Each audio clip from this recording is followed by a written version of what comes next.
Nothing reveals a gambling moron faster than blaming other players for bad results. Whether it's getting angry at the person who took your card at blackjack, complaining about someone messing up the flow at roulette, or telling a craps player when they bought into the game changed the outcome. These kinds of complaints show that the person doesn't really understand how casino games work. Blaming other players for your losses is both incorrect and plain stupid. Another player's decisions in blackjack might change the specific cards dealt on a given hand, but they don't change the overall odds over a long period of time. Sometimes their incorrect play will hurt you, sometimes it will help you. It averages out. The same applies to craps, where some players believe people taking longer to place their bets or those who set the dice a certain way can influence the outcome. The math says this just isn't true. If you do this in a Vegas casino, there are a few ways it could end, and most of them aren't good. It doesn't matter if the person who was playing a slot machine just went to the bathroom or forgot to cash out, the credits still belong to them. Using someone else's credits that were left behind is considered stealing, and it can get you in trouble. Some people think that leaving credits means the person gave them up, but that's not how it works. Any leftover credits belong to the casino, not the person who finds them. Casinos collect those unused credits and turn them into the state. 75% goes to the government and 25% goes back to the casino. If the casino figures out who used the missing credits, they might ask to give the money back. If you refuse, you could get banned from the property, but more than just rules, think about how upsetting it would be if you lose your winnings just because you stepped away for a few minutes. Doing this in Vegas might look cool on TV, but it's very stupid to do in real life. The dice at the craps table have been touched by tons of people and rolled across a table that's been handled by who knows how many more. Kissing the dice for good luck might seem harmless, but it's actually one of the easiest ways to catch whatever virus is going around the casino that day. If you need a good luck ritual, try something that does not make your immune system work overtime. If you do this in a Vegas casino, you're pretty much asking for your stuff to get stolen. Some thieves work in teams and have practiced ways to take your things without you even knowing it's happening. The moment you're busy celebrating a win or focused on your game is the perfect time for them to strike. One person might distract you by asking for help or pretending to spill a drink near you, while their partner quickly grabs something you left alone. By the time you notice, they're gone, and they may pass your stuff to a third person who leaves right away. Even though casinos have cameras everywhere, they can't always get your things back.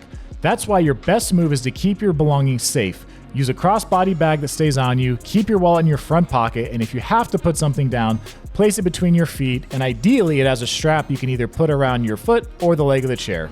Watching your stuff is just as important as watching your chips. If you qualify for this in a Vegas casino, it can be a very easy way to gamble. But if you mess it up, you could lose all your money and even get charged with a crime. Some casinos give players a line of credit to gamble with. This is called a casino marker. Many first-time visitors don't realize that not paying back a marker isn't just bad for your credit. In Nevada, it's actually a crime that can lead to arrest, charges, and even jail. Nevada law treats unpaid markers kind of like writing a bad check. Usually you have 30 days to pay it back. After that, the casino can try to get the money directly from your bank. If the money isn't there, the casino can report it to the district attorney. That could lead to criminal charges with punishments like big fines or even 1 to 4 years in prison. It's a big risk for something people often think is just a normal loan. Come on, show me that you fuck. Let's get out of here. Let's get out of here. I got a marker coming. Vegas makes billions of dollars from people thinking that good luck in casinos actually exists. But thinking that special tricks or lucky habits can help you beat the casino is just a way to lose more money. Some people place slot machines near the door because they think they pay more, turn up the volume, or avoid saying the word 7 at the craps table. None of these actually help you win. The truth is, casino games are made with math that gives the casino a better chance to win. Slot machines use random number generators, which means the result is decided the second you press the button. Changing the volume or where you sit won't change that. At table games, it's the same. Dice don't care if they fell off the table before. Cards don't know if you won the last hand. And other players' moves don't really change your chances over time, even if it feels like they do. Having lucky habits is fine if it makes the game fun. But it becomes a problem when people start betting more money because they believe that wearing a certain shirt, playing at a specific table, or how many times they prayed that day actually help them win more. You just had your best trip to Vegas and won thousands of dollars. Now you're trying to decide if you should take all of that cash with you to the airport. If you're flying within the US, it's illegal to carry any amount of money. But if you're flying to another country and have more than $10,000, you have to report it. Carrying a lot of cash can make TSA or other airport workers suspicious. They might stop you, ask questions, or slow you down. Instead of carrying all that money, ask the casino cage about getting a cashier's check. Many casinos will give you a check for your winnings, and you can either take it with you or have it mailed to your home. The most dangerous phrase you can say in a casino is, "I just need to win it back." People don't like losing money, and when they do, it can make them act in ways that don't make sense. Many players try to win their money back, but that usually means taking bigger risks with the money they still have. This is called chasing your losses. It happens when someone keeps betting more or playing longer, hoping to get back what they lost. But this often makes things worse. In poker, the phrase is going on tilt, when your feelings take over and you stop making smart choices. Remember that every game in the casino has a built-in mathematical advantage for the house. This edge doesn't change because you're trying to recover losses. If anything, your emotional state makes you more vulnerable to making mistakes that increase the house advantage further. So when you find yourself thinking about getting even, that's your cue to take a break, get some air, or call it a night. The casino will still be there tomorrow, and you'll make better decisions with a clear head and fresh perspective. Ask any casino worker and they'll tell you this is really annoying. Nevada has strict rules. Kids are not allowed to hang out on the casino floor. It does not matter if they're just watching or not touching anything.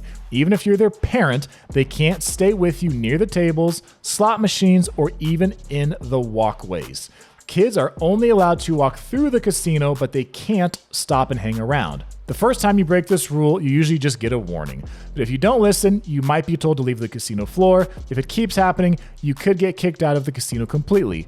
Besides the rules, letting kids see gambling too early can send the wrong message about money and taking risks. Luckily, Las Vegas has lots of fun places made just for kids, so parents can still enjoy the casinos. So don't be afraid to dump the kids off at Circus Adventure Dome so mom and dad can go and have some real fun. The fantasy of cheating the casino system has been the basis of countless movies, but in reality, attempting it is far more likely to land you in handcuffs than in a jackpot. Cheating at casino games like marking cards, stealing chips, or placing bets after the time is up is a crime with serious consequences. Between trained dealers and pit bosses, along with hundreds of cameras, casinos have different ways to watch what's going on. If you get caught cheating, the best thing that might happen is getting banned from the casino, and probably every other one owned by the same company. The worst, you could face criminal charges, pay big legal fees, go to jail, and have a record that stays with you for years.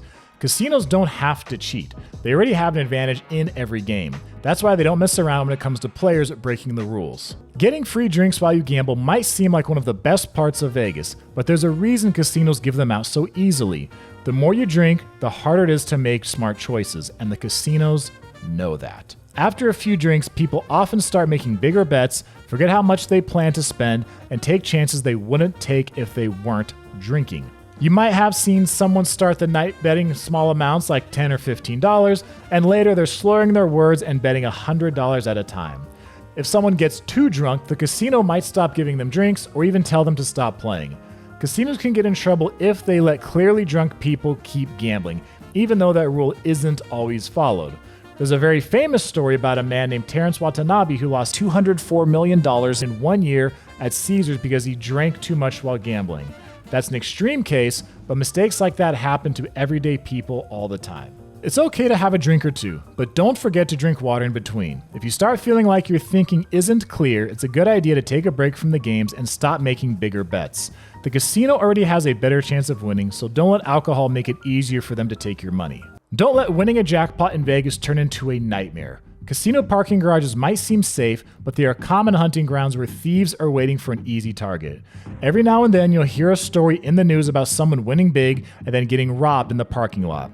People who visit Vegas often know not to walk alone to their car after a big win.